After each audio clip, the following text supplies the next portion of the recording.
You're watching the CFF Sites Week 4 College Fantasy Football Show. I'm your host, Joe DeSalvo, the voice of the CFF site. And what we're going to get into this week, going to do a little different format. Instead of going game by game, we're still going to cover conferences. We're going to talk about some of the hot pressing topics in each conference. That way we can kind of condense the show a little bit. I feel like we were getting a little long, going an hour plus, and now that I feel like we have a better idea of what's going on with some of the teams, identifying trends, we've got a good sample size of data coming in.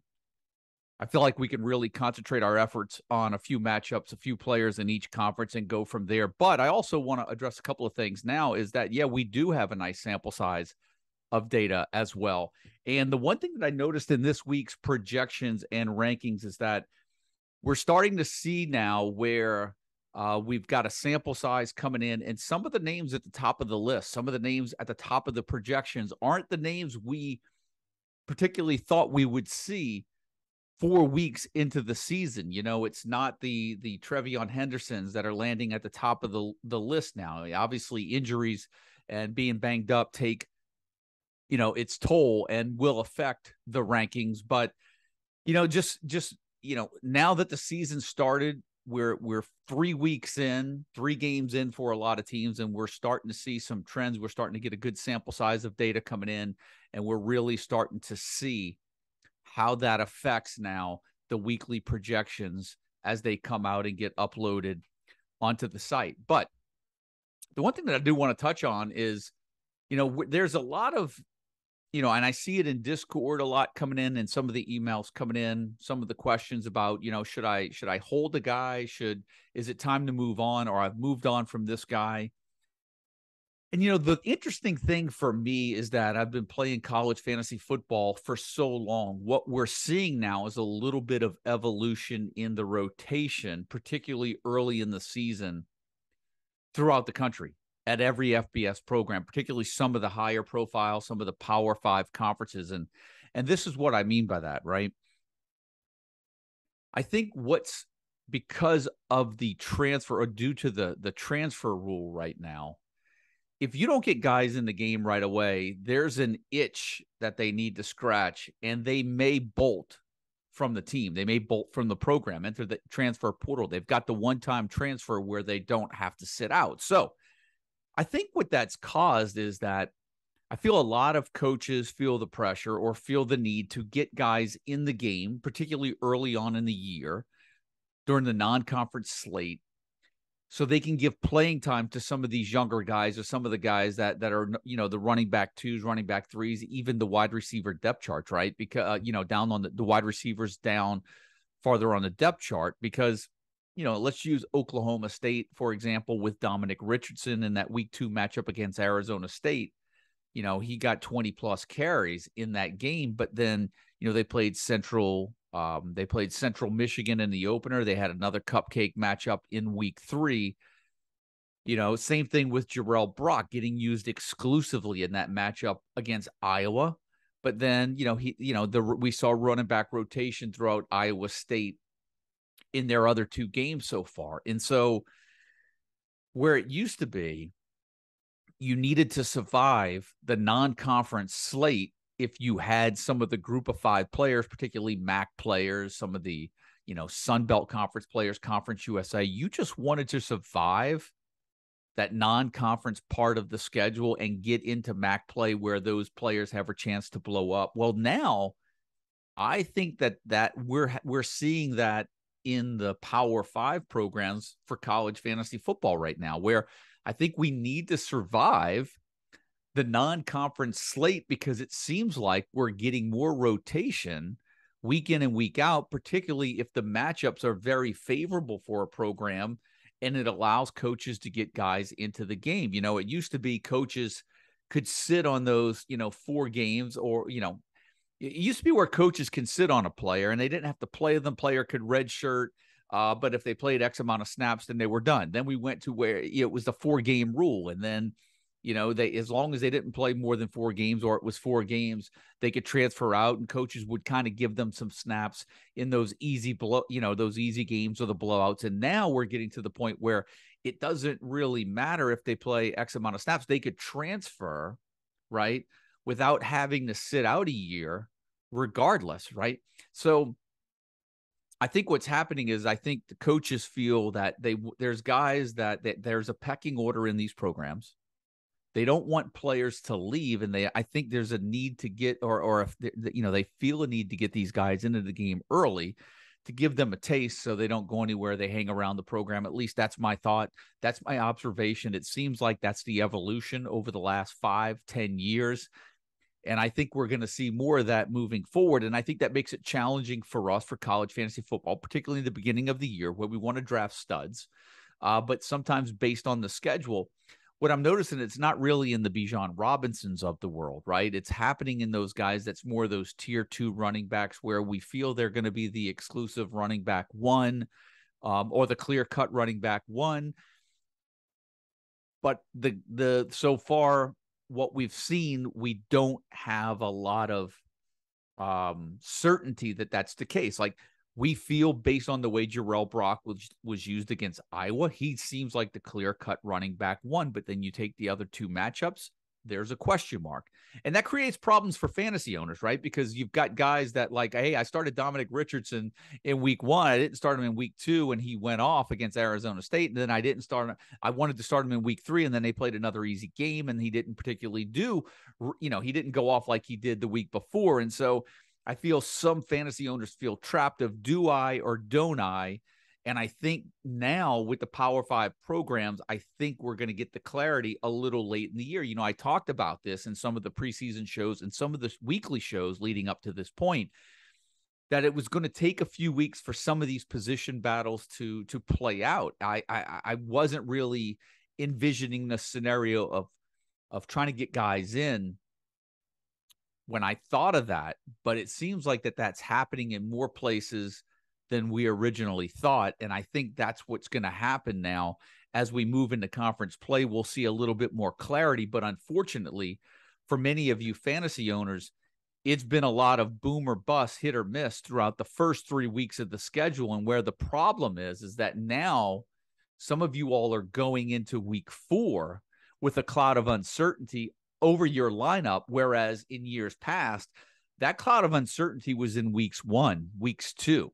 We're now getting that cloud of uncertainty in week 3 and week 4 now, and I'm hoping now as we come out of the non-conference part of the FBS schedule, where now conference games start to really take over the matchups, we're going to see a lot more clarity in the pecking order, and we're going to talk about that as we go through the show this week. But that was one observation that I've had through the first couple of weeks of this season compared to seasons past, and how I see things shaking out a little differently or playing out a little differently so far in the 2022 season compared to some of the seasons in the past, particularly those, 3-5 years ago.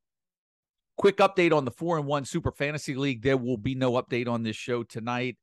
Unfortunately for me, Fantrax has had some glitches. It's really caused a little bit of a headache. I've got to do some catch up on that. The thought is, let's get this podcast up. Mike's going to finish up his DFS write-ups as well, and I'm going to dig in to try to figure out what's going on with some of the Fantrax system and why it's sort of purging some guys at lineup time.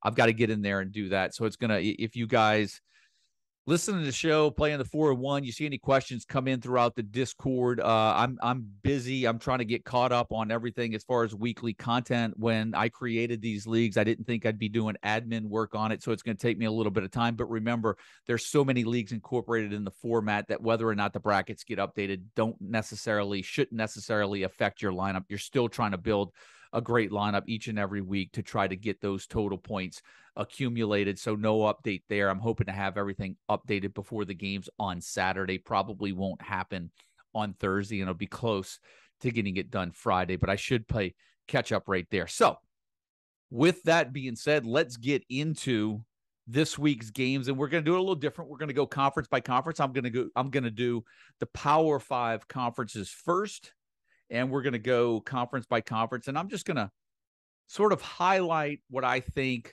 are the pressing topics, the biggest topics within each conference in regards to matchups, right? So when we're looking at the ACC, I think the thing that sticks out to me, first and foremost, when we're going through just chronological order of matchups, is Brennan Armstrong, quarterback, Virginia, right? Over the last couple of games, 2 games, he had, let's be honest, he had a good opener, right? And there were some concerns about whether or not the new system was going to affect his numbers. And then all of a sudden, after the solid opener against Richmond, the last 2 games, he's passed for 464 yards. He's rushed for 45, but he hasn't accounted for a touchdown. Not one touchdown in 2 games. And so now you've got Brennan Armstrong going into this matchup at Syracuse with a lot of fantasy owners questioning, 1, whether or not they should start him, or 2, should they hold on to him? And I'd say here's what I would do if I had Brennan Armstrong. And obviously a lot of these decisions go into how deep is your league too, because the one thing that I like to ask when I get these weekly lineup questions is, Joe, should I start Brennan Armstrong this week against Syracuse? My immediate question is, well, who's your option B? Who's your second option, right? And I think that will tell a lot. Reference the projections, reference the rankings. That will first and foremost probably give you what my answer is going to be if you should start a guy like Brennan Armstrong. But you have to weigh your options. But for me right now, I think Brennan Armstrong is a hold. I don't expect him to do particularly well against Syracuse this weekend, but you still have matchups with Duke, Louisville, and Georgia Tech in the next 3. So if Brennan Armstrong shows life in this matchup against Syracuse, I feel the 3 following matchups make him playable. The problem we may have is consistency, and that's where a lot of fantasy owners are going to get bitten. And that's where the fear of starting Brennan Armstrong comes in. And that's why this week I say you have to weigh your options, because I don't particularly feel strong after his last 2 outings about starting him this week on the road at Syracuse. The next one I want to get into is the Wake Forest Clemson game, right? Where I think you have to, depending on your depth again, I think quarterback Sam Hartman, wide receiver A.T. Perry, I think you've got to start those guys. Will Shipley on the Clemson side, right? I mean, he's got a string of touchdowns going. I think you've got to get him in the game as well. And so those, I think, when you look at that matchup, even though Wake Forest may not throw up 400 passing yards and 30-plus points, I still feel A.T. Perry's got to be in your lineup. I still feel Will Shipley's got to be in there as well, right? And, it's debatable whether you are going to, include and start a guy like Sam Hartman. Again, you're weighing your options. Rhode Island playing at Pitt, and really this is about Pitt running back C.J. Donaldson, who's just been an absolute force. Even though he doesn't get a ton of carries, you would have to figure that in this game as well, he's going to get a nice run. I'm sorry, West Virginia and Virginia Tech. And that's the Thursday night game. But C.J. Donaldson doesn't get a ton of carries, but they're going on the road at Virginia Tech, and you figure you're probably going to get him in the lineup tonight. Hopefully this show gets uploaded before that game, but I don't think most of you guys that have him probably have him at tight end, and they're going to be starting him, because that's a no-brainer for me if you're starting a running back in the tight end spot and your league allows that. But even at running back, he's been productive. He's going to find the end zone, and they're going to give it to him if they get close. And so I think you get him in your lineup. Then let's look at Malik Cunningham for Louisville, quarterback. They're hosting South Florida this week. 2 straight games with at least 120 yards rushing and 3 rushing touchdowns, I think, in the last 2 or on the season so far. So what he's doing on the ground is sort of matching up with what we projected and where he left off last year, even though he started, slow out of the gate. But he's making up with his legs, picking up where he left off last year. Right now, where Cunningham is struggling right now, and that Louisville offense is in the passing game. He's only got 1 passing touchdown right now through 3 games, but maybe this is where they get the passing game going a little bit. Hopefully he does as much with his legs, but Cunningham, I think, obviously has to be in there, and I think we'll see a little bit more from him this week in that matchup against South Florida. The next matchup I think we need to take a look at is Notre Dame at North Carolina, where the North Carolina offense has been great. Drake May has been, He's been, solid would probably be an understatement. His first 2 games were just incredible. So in 3 games, his numbers are just really good. But I think the big question comes in for a lot of you guys, and this is where, this is where the lack of information sometimes for college fantasy football comes into play, is that, is Josh Downs, supposedly he's a go, supposedly he's back. How much will he play? How much will he be a factor? But here's the situation. Even at 100% right now, they're playing Notre Dame's defense, who has, let's be honest, Notre Dame's defense has been okay so far. It's the offense that hasn't been really efficient up until this point. So do you start Josh Downs knowing that, one, there's a chance he may not be 100% healthy, and 2, he's playing that Notre Dame defense? That's going to be one you're going to have to assess. And I tell people all the time, you have to take a look at your roster. You have to take a look at your opponent's roster.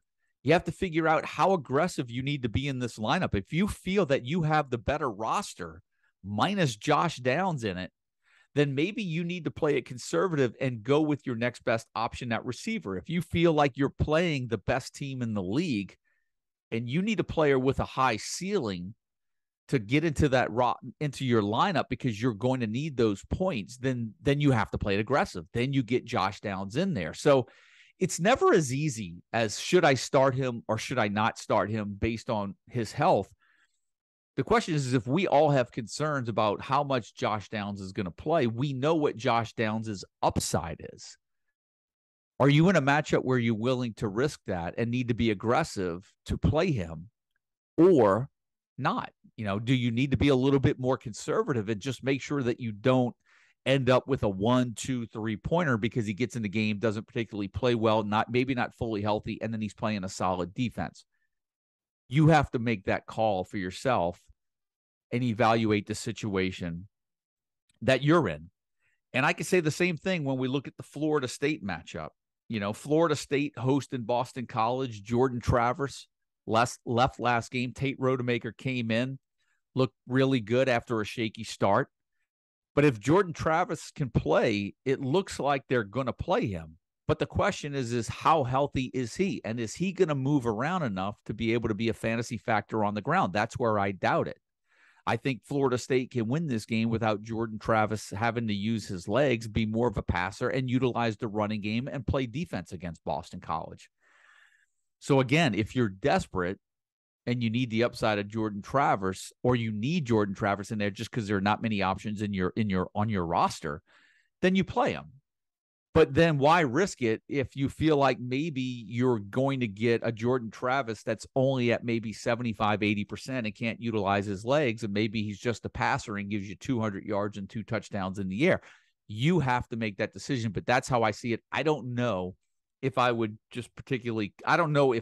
start Jordan Travers this week if he's limited, because I just don't think without his mobility that he's going to be a big enough fantasy factor for you. I think you could find something better that's probably on your bench or possibly on the waiver wire if you've got to make a last-minute move this week. So that really are the top storylines for me. Those are the top storylines for me in the ACC from a fantasy standpoint going into this week. Let's jump into the Big 12 this week. And, it comes down, Baylor against Iowa State. It looks like Tay McWilliams won't play this week for Baylor. It looks very questionable. I don't know whether or not Baldwin is going to be back. Monterey Baldwin, the receiver, as well. And here we get to another situation where Iowa State playing another solid defense. Jarrell Brock ran for 100 yards, carried the ball 27 times against that Iowa defense. If he can do it against Iowa's defense, there's no reason why he can't put up 100 yards in a matchup against Baylor. But, the way the utilization has gone in that Iowa State backfield, I can see where a lot of fantasy owners are a little nervous to start Jarrell Brock against Baylor, not knowing, hey, is this going to be the 20 carry Jarrell Brock, or is this going to be the Jarrell Brock that only gets 10 to 12 carries this week? Excuse me. That's the decision that you have to make. And look, I'm willing to risk it. I think, what we're seeing, and we'll see how these trends play out, because this is what I talked about at the beginning of the show. Based on what we've seen so far, based on what coaches are trying to do, I think they're trying to give kids playing time. But I think in this matchup, this is where if Jarrell Brock really is the running back one, we have a case to make because we've seen it against Iowa. This is a huge Big 12 matchup. We have to trust what we've seen. And I think if you got Jarrell Brock, you've got to get him in there. And I think you have to put your faith in, hey, he carried the ball 27 times against Iowa for 100 yards. If he did it there, he's going to do it this week against Baylor. And I think you're going to see a heavy dose of Jarrell Brock this week for Iowa State. That's what the trends have shown me so far over the first month of the season. We'll see how that plays out. If it's a bad call, it's a bad call. But I think that's the chance that I'm willing to take if I've got Brock on my roster. Now, I don't know if I could say the same for Texas receiver Xavier Worthy, right? He hasn't had a touchdown reception yet this year. You have to think a matchup against Texas Tech could be a get-right game. Hudson Card, I would assume, is probably going to play quarterback, even though they're saying Quinn Ewers is traveling and likely to be dressed. My guess is that they're probably only going to use him in an emergency role if they have to. I would think they probably roll with Card unless Ewers is just 100% or 90%, 95% healthy. And after what Bijan Robinson did last week, you would think Texas Tech is going to try to do some things to make Texas spread the ball around so much and not let Bijan Robinson be the thing that beats him, make Hudson Card put the ball in the air. I think if I've got Xavier Worthy, I'm sticking with him, and I've got to start him this week. You invested in an early draft pick in him. This is a game Texas has to win. There should be a lot of possessions in this game between the way Texas Tech moves the ball and Texas's style of offense as well.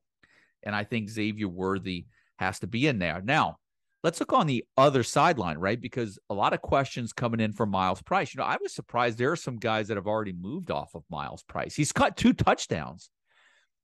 He's caught a touchdown in 2 of the first 3 games of this year. Sure, his yardage total isn't what maybe we were expecting in a Zach Kittley offense, considering what we saw last year, out of Stearns and Corley and that Western Kentucky offense. But, keep in mind, he's caught a touchdown pass in 2 of the first 3. Now, I've been saying this since the preseason, and this is why I was a fan of Baron Morton going into the season, because I thought Texas Tech would struggle in the beginning part of the season based on their schedule. You've got you had Houston, you've got NC State. I think they still have Oklahoma State coming up, maybe Kansas State as well, maybe even Baylor. So I think all of those games are front loaded. So I was looking at where Tyler Shugg would struggle. Baron Morton comes in. I wasn't predicting the scenario that played out. And so now I can see where maybe possibly Donovan Smith is the one that struggles with Tyler Shugg out. And then maybe Shugg comes back and walks into the position midway through the season or in October when the schedule starts to lighten up. So here's what I think. When you look at Texas Tech's schedule and you consider the offense in the system, really you're just trying to get solid numbers up until 2/3 of the way through the season. I think you're really going to see that Texas Tech offense really bloom in regards to numbers and therefore fantasy production, not until we're 2/3 of the way through the season. I do think you want Texas Tech players for that last month of the season, that stretch run. And then another one that I want to mention in the Big 12 is obviously running back Deuce Vaughn for Kansas State. Last week against Tulane, carried the ball 20 times for 81 yards, but he still caught 8 passes for 30 yards. He didn't find the end zone against Tulane, but it just shows you that they're going to utilize Deuce Vaughn, right? And so that's a guy that you're not going to sit. I don't care if they lost to Tulane, they're playing Oklahoma, and it's a step up in competition. Kansas State's going to do everything they can to put their ball in the hands of their best playmaker. That's Deuce Vaughn. He got 28 touches last week, totaled 111 yards of offense, right? You would have to think the odds are if Deuce Vaughn gets another 28 touches, he's going to find the end zone this week, and there's a good chance that he'll probably end up with another game of over 100 yards from scrimmage. So no concern for me with Deuce Vaughn. Now, TCU, SMU, this is a matchup that I'm really curious to see because I want to see Max Duggan there. He's getting the start at quarterback. But for me, that really isn't the concern. The concern for me in this matchup is receiver Quentin Johnston, who last year there was, it was too up and down. It was, the results were too fluid for me. That was the one hesitation, which is why I didn't like him last year. I thought things would change this year going into the new season. Now, again, is this a product of some of the competition that they've faced? They've played Colorado and Tarleton State the first two games. Was TCU using those two matchups to kind of see how things were going to play out and to get players into the game? Maybe we see the Horned Frogs offense become a little bit more settled. Maybe we see that wide receiver rotation become a lot more solidified in this matchup. Quentin Johnston only has 5 catches for 44 yards through 2 games. This is the game right here where all eyes are on Quentin Johnston, because if he comes out of this matchup with a clunker, no matter how high his ceiling is any given week, and he could go for 7 for 200 yards and 2 touchdowns any given week, I don't know if you can trust a guy starting him the rest of the year. 5 catches, 44 yards in the first 2. He catches another 2 to 3 passes for 30 yards in this matchup and doesn't find the end zone. I think you're going to see mass exodus off of Quentin Johnston before week 5. Now, let's jump conferences and get into the Big Ten, because there are a few things there, right? Obviously, Donovan Edwards continues to be banged up for Michigan. We think that that's going to, I don't know if anything's changed in regards to his status this week. For me, that means Blake Corum becomes an exceptional play. He's obviously high in the projections, high in the rankings. I know Mike shared with me that he doesn't feel that Donovan Edwards is going to play. They probably won't need him in this matchup against Maryland. So I see another big matchup, another big game for Blake Corum. And I think if you have Donovan Edwards, again, he's still a hold right now. I mean, Michigan has been running through their opponents. They haven't needed him, but they will need him in future matchups. And maybe he doesn't play, or maybe you hold him out because just don't have a lot of confidence that he's going to get a ton of snaps. And if he does, then you're good from here on out. But we're not expecting Edwards to see much work, if any, at all in this matchup against Maryland. Penn State's playing Central Michigan, and this is, the Nick Singleton has had 2 long rushes over the last couple of games. He's gone for 2 touchdowns in back-to-back games. He's gone for 124 and 179 in back-to-back matchups. He's had a long of 54 in one game, long of 70 in another. He's only got 10 rushing attempts in both of those games. So his yards per attempt is up there, right? You're probably not getting a lot of touches with him, though, and that's where the concern is for a lot of fantasy owners. But the one thing that I do like is that he's gone for multiple touchdowns. When I look at his numbers, if it would have been more like 95 yards with a touchdown and 100 yards with a touchdown, and he only had 8 to 10 carries, and I look at those long of 54 yards and I go, oh yeah, but he had 7 other carries and he only had 15 yards, or he had 7 other carries and only had 30 more yards. But if he's going to be the guy that Penn State's going to lean on as they get closer to the goal line, then I think he's got to get into your lineup, maybe as the flex option, even though he's only getting, 10, 12 carries a game. I feel like he has to be in your lineup. Minnesota playing Michigan State, and this will be a real test for Minnesota, who has really just run through the first 3 opponents. Now, where I sat here and talked about how, some coaches really want to get guys into the game to give them some playing time for maybe fear of losing them and not necessarily riding their studs. Look what Minnesota has done. Muhammad Ibrahim coming back from that Achilles injury last year in the opener against Ohio State. He's gone for 130 plus yards in every game. He has scored at least 2 touchdowns in every game. And that's 3. So 3 straight games with at least 130 yards and 2 touchdowns. That's kind of the counter argument to my point that I've been making. But look, if you have Muhammad Ibrahim, you're getting him in that lineup because he's going to be fed, even though they're stepping up in competition this week against Michigan State. There's no way you're sitting that guy, and that you're going to get 20-plus carries in this matchup as long as he stays healthy. Now, that really sets up and transitions into Northwestern's matchup where Evan Hull is playing Southern Illinois. And again, Evan Hull is up there in the projections and the rankings, and he's had a tremendous start to this season. Now, I mentioned this a couple of weeks with Mike Wright with Vanderbilt, and we're going to talk about Mike Wright when we get to that Vanderbilt matchup because of what happened last week, and he burned a lot of you fantasy owners. But I would make the same suggestion with Evan Hull right now that I made with Mike Wright, quarterback of Vanderbilt, a couple of weeks ago. I think you really need to try, particularly after this week, maybe to leverage a strong start by Evan Hull and make some sort of trade. Use him as leverage in a trade that you need to maybe solidify your roster. Now, if you lose Hull and you're afraid to lose Hull because he's been the guy that's been carrying your backfield up until this point, I get the hesitation, right? But I'm also a guy that I think believes that college fantasy football, for as much as you want to start your studs, is Evan Hull a stud or is he a product of just the schedule? And so here's my warning to you guys that have Evan Hull in the coming weeks. In the next 3 weeks, you've got at Penn State, Wisconsin, and then a bye. Okay, so 3 weeks where I don't particularly think these matchups are favorable. Then they go to Maryland. And then here's the end of the year at Iowa, Ohio State, at Minnesota, at Purdue, and Illinois.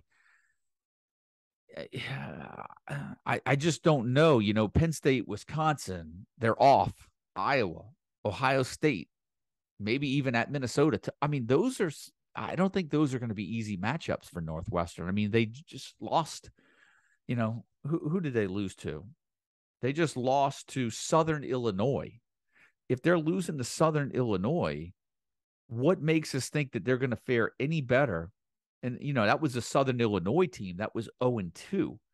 What makes you think they're going to fare any better against any of those matchups coming up? And I really, really am concerned to start, or I'd be nervous to start Evan Hull in those matchups. I almost feel like you're going to get better value for him instead of the fantasy production by leveraging him in some trade because of the production he has given you up until this point. So that's my thought on Evan Hull moving forward, running back Northwestern. And then I think, look, we cannot go into Big Ten without mentioning Ohio State. And usually it would be all guns ablaze, everybody, all hands on deck, all Ohio State players, you got to start. But there's concern around the health status of Trevion Henderson. Obviously last week after Jackson Smith and Jigba, 3 catches last week. Is he fully healthy? So here's my start. And then of course you got Braylon Allen playing at Ohio State. And my thought is that if Wisconsin's going to score, there's a good chance that maybe he finds the end zone.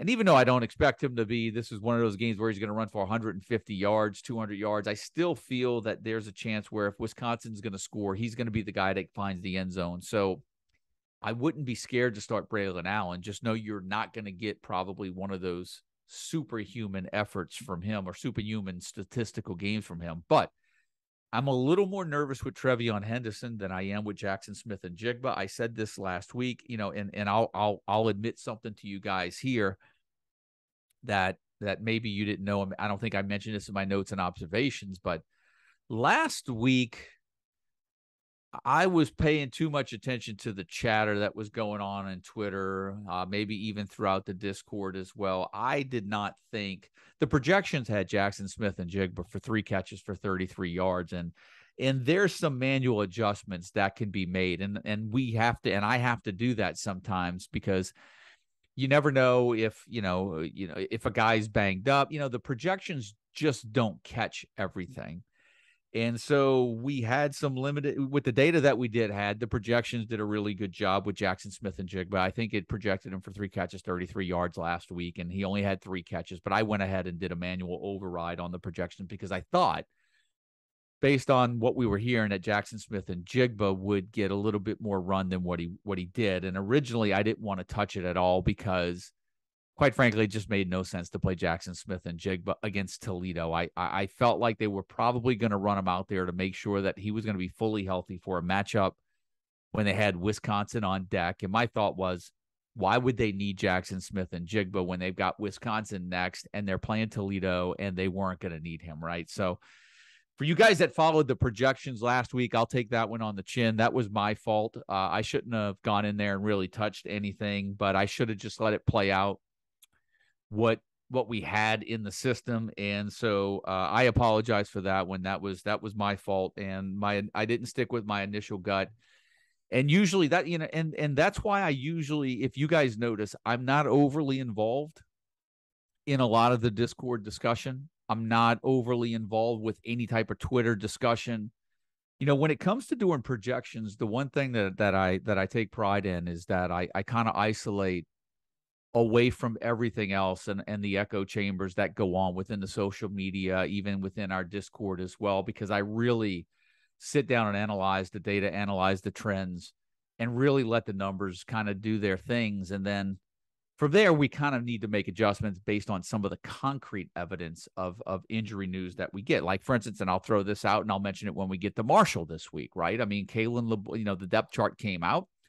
We heard reports Rasheen Ali was practicing last week. And, rule of thumb for me most of the time is whenever a guy misses multiple games, it's hard to really give him a big projection because you almost have to see a guy on the field before you really make a healthy projection or a call to start him. And so Kalen LeBourne was the one that kind of took the hit in the numbers last week. We were careful not to do that again this week. The depth chart did come out and Rasheen Ali wasn't on there. So you're going to see a healthy projection for Kalen LeBourne this week. But I say all that to set up because I know we're in the Big Ten. That's why you're not really seeing a big projection for Trevion Henderson, right? And I think based on what we saw last week, that it was all about making sure Jackson Smith-Njigba was healthy, getting him some run in the game. And I think he's going to see increased snap count this week. And I think you'll see Jackson Smith-Njigba be a lot bigger factor in this matchup this week at home against Ohio State. So that's my take on the Big Ten this week. So the next Power 5 conference I want to get into is we're going to talk about the Pac-12. And look, another situation, UCLA playing Colorado. Zach Charbonnet missed the game. He comes back last week where it seems like he was rested. He still only had 13 rushing attempts, right? In a game that really UCLA was in a dogfight against South Alabama. Keegan Jones actually had 14 rush attempts compared to Zach Charbonnet's 13. Was it Zach Charbonnet being worked back into the offense coming back from an injury, or is it Zach Charbonnet is not fully healthy? That's the risk that those are the type of things that you have to balance when making these roster decisions. And, I feel a little bit more comfortable with a player like Zach Charbonnet this week than I do with Trevion Henderson, who actually left the game and didn't finish it. So that's why I think you see the projections lean a little bit more heavily towards a guy like Zach Charbonnet, who played through, as opposed to Trevion Henderson, who left and may be playing or maybe is questionable to play. So I did want to point that out with UCLA. Washington State playing Oregon, and I think this is really one to highlight because, one, I think we're going to really get an idea of that Washington State offense. I mean, last week the projections nailed Cameron Ward, projected he'd have a big game, but it was a very favorable matchup. Let's see how things play out this week against Oregon. Washington State getting into Pac-12 play. If Washington State's offense really kind of struggles a little bit, remember, this was an Eric Morris offense. There were a lot of expectations, maybe close to what Zach Kitley's offensive expectations were when he went over to Western Kentucky, but it doesn't seem like we're going to get that type of offensive explosion. And I think this matchup at Oregon will be 4 games in. They will have played Wisconsin. They will have played Oregon. I think we'll get a really good idea of what to expect from Cameron Ward and that Washington State offense moving forward. But if I had to make the call right now, it doesn't seem like an offense to me that's going to average over 30 points a game or well over 30 points a game for the 2022 season. So let's see how that plays out. And then obviously on the Oregon side, so many questions going into the season around that Oregon backfield. There's a lot of mouths to feed, but they're rotating those guys through there.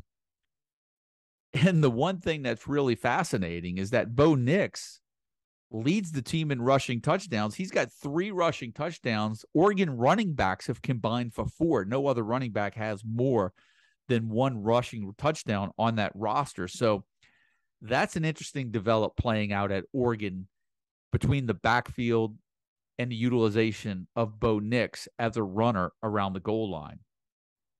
The other matchup I want to mention is Utah and Arizona State, and I really want to focus on this one because obviously Herm Edwards is gone at Arizona State. Up until this point, remember, Tavion Thomas, running back Utah, he had that, he had a nice game in the opener against Florida. 23 carries, 115 yards, and a touchdown. Really haven't seen that explosion from him over the past 2 games. Utah has beaten Southern Utah and San Diego State rather handily. Tavion Thomas has only gotten 27 carries in those games combined. He's only totaled 107 yards, but he has found the end zone 3 times. The reason why I'm singling out this matchup is I just think that with that Arizona State program, the way that it's kind of in shambles right now, this might be the call where I think Utah running back Tavion Thomas has one of those really big games. I know it may not be indicated in the projection, but boy, this is one of those where it has the feel of like the 120, 140 yards and 2 or 3 score games. That one might be it this week. So you guys don't want to sleep on Tavion Thomas this week. And really, that's going to do it for where I think we're really highlighting Pac-12 matchups, because everything else is really just sort of playing out exactly consistently so far through 3 weeks. And then the last Power 5 conference, let's go into the SEC, where first of all, the one matchup I'll talk about is Tulsa and Ole Miss. And the reason I'm going to mention this is just from an Ole Miss standpoint, right? There was so many questions going into the season about the quarterback play. Is it going to be Luke Altmaier? Is it going to be the USC transfer Jackson Dart? Really, up until this point, it's been irrelevant because the running backs are dominating the offense right now. When you look at, Evans and Judkins and Bentley, those guys have combined for 10 rushing touchdowns, right? Ole Miss has only thrown 5 passing TDs. So I think right now what you're looking at in this matchup is I think if you've got Evans, you've got Judkins, those are the 2 guys I'm looking at that I'm starting this week in this matchup against Tulsa. And really maybe Michael Trigg, the tight end, who I think has 3 of those 5 passing touchdowns, receiving touchdowns.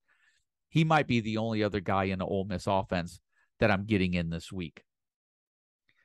We'll focus on the Kentucky-Miami of Ohio matchup. And the only reason why I want to go there is that at the beginning of the year, we projected Tavion Robinson as Kentucky's top receiver. So far through 3 games, it looks like it's Dane Key. Dane Key with a receiving touchdown in 3 straight games this year. He's the guy that I would prefer to have in that Kentucky passing game. But let's see how things play out over the next couple of weeks. Kentucky gets back. They get Chris Rodriguez back. At least that was the announcement. He should be back next week in the SEC opener against Ole Miss. So we'll see if the dynamics of the offense change as Rodriguez works his way back into that roster. But the Wildcats do get Rodriguez back next week, or they should. So we'll see how that affects the passing game moving forward. Arkansas playing Texas A&M. The reason why I want to focus on this matchup is that Texas A&M really just hasn't looked too good so far this year. But with the way that Devin Ashane's going to be utilized in that offense, I don't think you can sleep on him. You've got to get him in your roster because right now he's the best thing they have going for them on offense.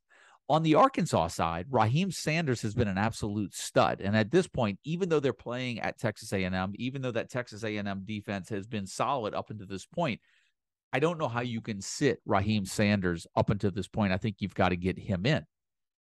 Then we look at the Florida-Tennessee matchup. Cedric Tillman, the receiver for Tennessee, questionable. I still think Hendon Hooker's a good play. I think he's got, he can utilize his legs. He's still got some targets in the receiving game. It looks like I think Jabari Small is back. So I think he'll be healthy to play in this game. So if you're wondering about that, I think I'd be more comfortable thinking he plays right now than Cedric Tillman, who, you guys are going to have to kind of pay attention. I'm recording this, 2 days before kickoff. So there's a lot of news that could break, and we can get, of course, that pregame news on whether or not Tillman will roll. But I do have my concerns with Tillman. Now, the focus for this game, though, and this is why I bring it up, isn't necessarily on the Tennessee side. It's on the Florida side. Because I mentioned when we started off the show at the top about Brennan Armstrong for Virginia. Well, it's interesting that we're almost closing it with another quarterback that really has played worse than Brennan Armstrong, and that's Anthony Richardson, the quarterback for Florida. I mean, Brennan Armstrong threw for 464 yards in the 2 games following the opener. Anthony Richardson has only thrown for 255. Neither guy has totaled a touchdown. So Brennan Armstrong didn't have a touchdown in the last 2 games. Anthony Richardson hasn't had a touchdown in the last 2 games. And then Armstrong has even outrushed Richardson over those 2 games. Richardson's only had 28 rushing yards in the last 2 games. So he's only totaled 283 yards of offense in the last 2 games. And one of those matchups was against South Florida. And of course, he had that terrible game against Kentucky. But Anthony Richardson's numbers have actually been worse than Brennan Armstrong. So if you feel bad about Brennan Armstrong, you can't be feeling any more positive about Anthony Richardson. But the thing is that they have a high ceiling, right? So we know that they can go off at any time. You know, look what he did in the opener against Utah.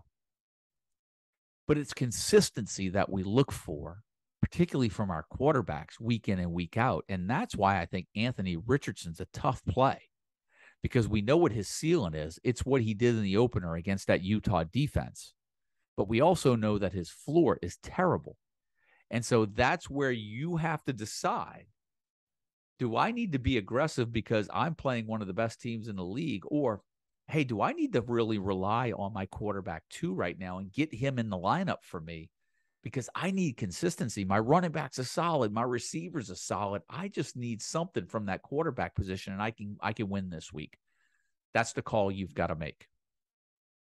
And then lastly, we're going to go with the Alabama-Vanderbilt matchup. And this was a big one because, you know, a lot of us took it on the chin last week. Mike Wright, the head coach for Vanderbilt, basically came out in the post-game press conference and said, hey, we knew we were starting AJ. We informed AJ Swan and Mike Wright that we were going with Swan last Wednesday. That news did not leak out. We didn't get anything really up until kickoff. And they felt like they needed to make the switch because they weren't finishing drives. Obviously, that benefits Will Shepard, the receiver. But boy, did that take us by surprise. But, you know, and this is where I'm going to reference that Evan Hull trade, or leveraging him in trade. I've been saying now for 2 weeks that, you know, to leverage Mike Wright in a trade, that strong start in a trade. If any of you guys did, then congrats for making the move before the coaches moved off of him. But unfortunately, you may not have gotten anything out of Mike Wright in his strong start because, you know, last week was another game where I thought we would have another strong start from Mike Wright, and then you'd be able to move off of him. He didn't get that chance, and now I'm wondering how many of you guys are now stuck with Mike Wright or possibly about to move off of him, because now it could be A.J. Swan's job. And really, let's not put that nail in the coffin yet either, because Vanderbilt, you know, they've got a tough schedule. The easy part of Vanderbilt's schedule is now probably behind them.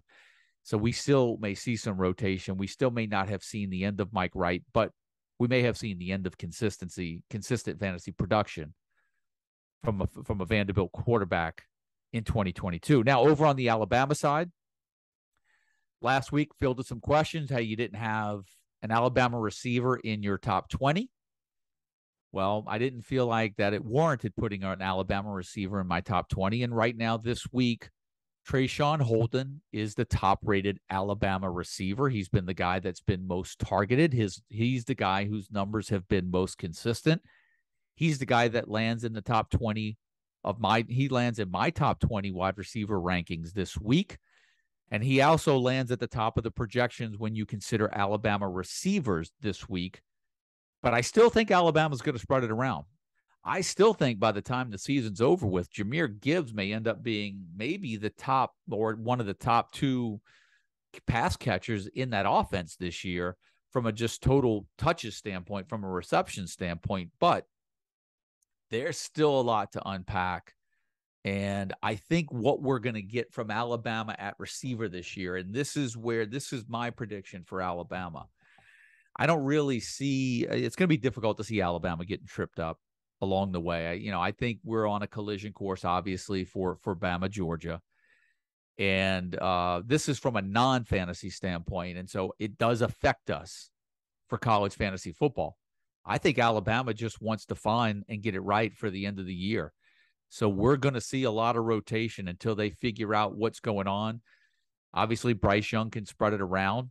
They have more than their receivers. They got Jahmyr Gibbs in the backfield. They've got Cameron Latou at tight end. There's a lot of places, and Alabama's going to be strong enough that they can spread it around. That's what I'm seeing out of the Alabama offense right now, and that's why we do not have the receivers ranked as highly as they were last year. And there's still time for guys like Tyler Harrell to get involved. I think we're going to see some rotation in that Alabama running back wide receiver core. We'll see how that plays out, but that's my take on the Alabama receiving core, that Alabama matchup, and that's going to take us through the Power 5 matchups. Now let's get into the group of 5 games that I want to talk about, and we're not nearly going to be as long-winded on this one because the list just isn't quite as long, but let's start in the Mountain West Conference, where Boise State running back George Halani, there was a lot of concern about him after the first game of the year, and then, the last 2 games he's gotten at least 20 carries.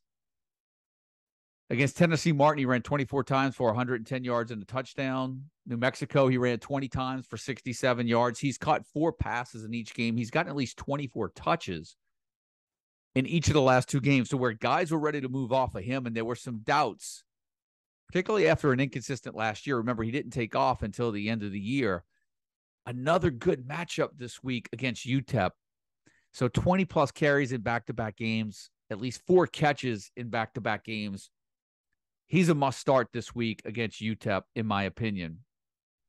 Now, let's go into, and like I said, there's not a lot of games to talk about in the group of 5, but I do want to talk about the Louisiana Tech South Alabama matchup. We'll go into the Sun Belt right now, I guess, because LaDamian Webb at the top of the list of running backs this week, projections and rankings. Let's look what he's done over the first 3 weeks of the season. In that opener against an FCS school, he ran 18 for 98, 2 touchdowns. Then at Central Michigan, 20 carries, 91 yards, 2 touchdowns. And then in last week's near upset at UCLA, 16 carries, 124 yards, and a touchdown. He caught 6 passes for 42 yards. This week, South Alabama plays Louisiana Tech. And to me, this is where now we've got 3 weeks of data, 3 weeks of trends. We didn't think LaDamian Webb would be at the top of our week 4 list. I'd have never guessed that at the beginning of the year, but here we are now that we have a nice sample size, seeing how things play out. And, that's going to bridge nicely into the conversation about Coastal Carolina, where we really just don't know how things are going to play out in that backfield. One, they haven't gotten Braden Bennett back yet. Reese White had a long run last week that resulted in a fumble, and I don't think he got another carry in the game after that. I think he only had 2 rush attempts for the game. Does he fit back right into the rotation? Was it more of a let's bench him to teach him a lesson type deal? I don't know what's going on. CJ Beasley has been the most consistent back in that offense this year. But, man, I don't know how you feel good about having a running back in that Coastal Carolina backfield this week. Are you still holding on to Braden Bennett? A lot of you guys have an IR spot out there. What do you do with Reese White? He had that big game early on in the year.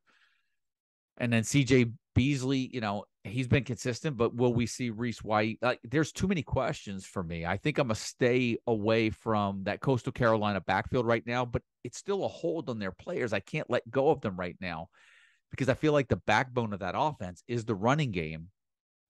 We just haven't seen things get settled yet. And for me, the Coastal Carolina backfield is a hold. And, we're really waiting to see what happens when Braden Bennett gets back. And then, things are could be in flux again. So we'll see how long that's going to take to play out in Coastal Carolina. James Madison this week. And I think for me, the big question mark with James Madison playing Appalachian State, first of all, there's 2. Let's look over on the Appalachian State side. First of all, Nate Noel, a lot of questions about whether or not he's going to play. Here's my 2-game rule. He's missed 2 games already with an injury. For me, it's hard to start a guy that's missed 2 consecutive games until we actually see him on the field again. Does that mean we possibly miss out on a big game? Yes. But it also means we possibly miss out on a goose egg game if you start him. You don't have an auto sub system and he doesn't play or he's limited. I'd rather take the chance of sitting a guy that has a big game than starting a guy that lays a goose egg and know that I've got a starter for future weeks. That's a message I keep repeating on every week's show. And then over on the James Madison side, you got wide receiver Reggie Brown, who had a couple of touchdown receptions in that opener for James Madison. Remember, Todd Centeio threw 5 touchdown passes, I think it was, in that opener. A lot of guys wondering if they should move off of Reggie Brown, but keep this in mind. If Reggie Brown was banged up, what are the coaches looking at? We've got a matchup with Norfolk State, and we have a bye. Why would we risk playing a player that could be banged up when they didn't need them in the second matchup and they were off last week?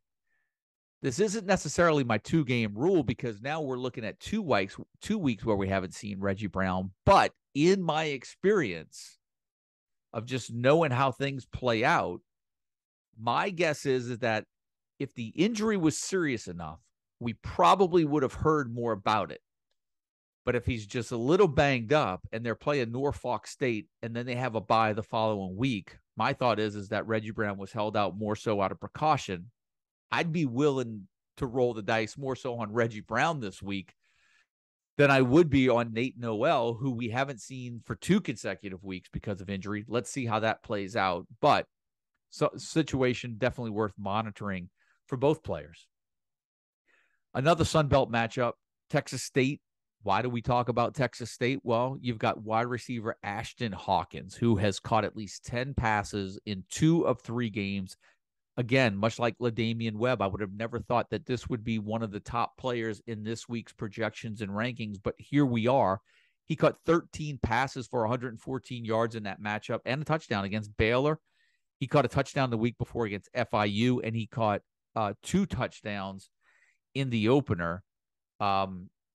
So how do you not start a guy that has those type of numbers? And I think I got that information right. I really wanted to get his target share before I came on here, but I don't have that for you guys. But I want to make sure that I got that I have that information accurate for you real quick. So let me just reference Ashton Hawkins with that. So yeah, 13 catches last week against Baylor, 10 for 96 and 2 touchdowns in the opener against Nevada. It's got to be one of the better plays this week, one of the top targets in the nation right now going into week 4 in that Texas State offense. And I don't see how Texas State doesn't score some points against Houston Baptist. So let's see how that plays out this week. Here's the thing that's going to be really fun to watch is that sometimes, it's nice that we have 3 weeks of sample size, but what's also fascinating to see is that sometimes when we get this small sample size, just when we think guys are trending in the right direction, is this a game where Texas State all of a sudden lies on Calvin Hill in the running game and then Ashton Hawkins, they're able to move the ball a little bit more. They're able to spread it around. They get more guys involved in the passing game, and then Ashton Hawkins finishes with 3 catches. I don't necessarily think that's going to be the case given his target share up until this point. So I think as long as Houston Baptist, remember, Texas State isn't that good. So as long as Texas Baptist stays in this game, I think we're going to see a lot of what Texas State has done so far this year play out this week in week 4. And that's why I really like Ashton Hawkins, wide receiver for Texas State this week. And then, we have so many questions going into week 4 in the Sun Belt, and the other one is around the Marshall matchup at Troy. Practice reports, and I talked about this at the beginning of the show, where Rasheen Ali looked like he was practicing again now. No sign of Rasheen Ali on the 2 deep at the beginning of the week, and so you will not see Kalen Laborn's numbers take a hit in the projections. We have him up there high this week. You would have to assume he's been the man for them so far through the first 3 games of the year. They're going to continue to ride him. And now we're stuck in a situation where I don't think we can get Rasheen Ali and start him in a game until we actually see how much Rasheen Ali is going to play in a matchup. And then we're going to end things over in with the independents. So there's 2 that I'll talk about: BYU versus Wyoming, and the reason why I bring up BYU, running back Chris Brown. There's a lot of concern on whether or not, you should start Chris Brown over Christopher Brown, running back for BYU. And the one thing, and I think I mentioned this in the preseason, the one thing that I don't like about BYU, quite honestly, is the schedule. So I think you're going to get some inconsistencies. This is going to be a player that you are going to start based on the matchup, and I think that's going to vary throughout the year. So there could be a stretch where Brown ends up on your where Brooks ends up on your bench, and there's going to be a stretch where he ends up in your starting lineup, right? And let's use the next 2 weeks, for example. You've got Wyoming this week and Utah State, a struggling Utah State school team that struggled so far this year. You're going to look at Brooks and probably say those are 2 games that I'm going to look to get him in. But the following 2 weeks, BYU plays Notre Dame and Arkansas, right? So I don't think you're going to get him in your lineup for that stretch. So that, and, you're looking at where they just came off of that loss to Oregon, and it was, a pretty convincing loss. There was nothing in there to make us think that Brooks, 10 carries, 28 yards, he did score a touchdown. When I look at their schedule, I see Wyoming, Utah State. Yeah, he looks like he's going to be a start. Notre Dame, Arkansas, not so much. Then they get Liberty, East Carolina. Yeah, looks like a start. Go on the road to Boise State. Maybe not. So I think you're going to be playing that game with Brooks throughout the rest, at least over the next 6 weeks or so, before that end game stretch. And then, look, let's be honest. If you held on to him that long, you get Utah Tech and Stanford at the end of the year. Probably decent matchups. You'll be okay to get him in. And then the last matchup I want to talk about is the Liberty matchup with quarterback Caden Salter. Akron traveling to Liberty. And the reason why I bring this matchup, the reason why I bring it up is because we got word that Caden Salter was going to be out this week. And I was really looking forward to getting these projections up, because when I do the projections, what's interesting is that I don't really look to see how guys rank out as the projections are sort of being figured out, as the algorithms are running, as I'm making my adjustments. I don't see where guys rank out until all the numbers are in for all the teams. And when the numbers came out, Salter, if I remember correctly, came out with the second highest fantasy points projection for week 4. And then we got the news that he wasn't playing. And now Jonathan Bennett, I'm assuming, will probably be the starter. We'll keep our ears and eyes on that one to make sure. But Jonathan Bennett just doesn't bring to the table what Caden Salter does, at least from a dynamic dual threat perspective. But Salter was going to be one of the top 2 or 3 players projected, or he was, for week 4. We won't see him get to play that out. But I was really looking forward to seeing Salter's performance versus the projections play out in that matchup against Akron. We won't get it. But I do think a player like Day Hunter is going to be worth a start. He had 18 carries, 93 yards, and a touchdown, 5 catches for 21 yards in that loss to Wake Forest last week. And so you could see a heavy dose of him, of Hunter. So if you have Hunter, I think he's a great play this week in week 4. So, I changed up the format and thought that it would actually kind of shave some time off, because we didn't go game by game, but it gave me a little bit of time to add a little bit more context, color, and perspective around some of the key matchups and key players I think some of you guys have interested in, that have a lot of interest in going into the weekend. That's going to do it for this week's show. I'm going to try to get this uploaded as soon as possible. It's already Thursday evening. I'm going to try to get this out so you guys have a chance to listen to it, absorb it. I know it won't be uploaded before the Thursday night games, but you guys will have it, for Thursday evening, your commute to work on Friday, be able to listen to it all day Friday. But that's it. Another week in the books. Week 4 is here.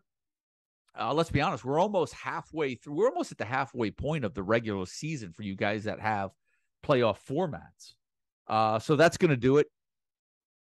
I know I sort of talked about a lot of philosophies on injuries, getting a nice sample size, the way things are playing out now. We're getting some more trends. So let's see how week 4 plays out. Let's see how that affects week 5 and moving forward. But that's going to do it for this week's show. Week 4 show in the books. My name's Joe DeSalvo, the voice of the CFF site, and I'm going to see all you guys, talk to all you guys next week.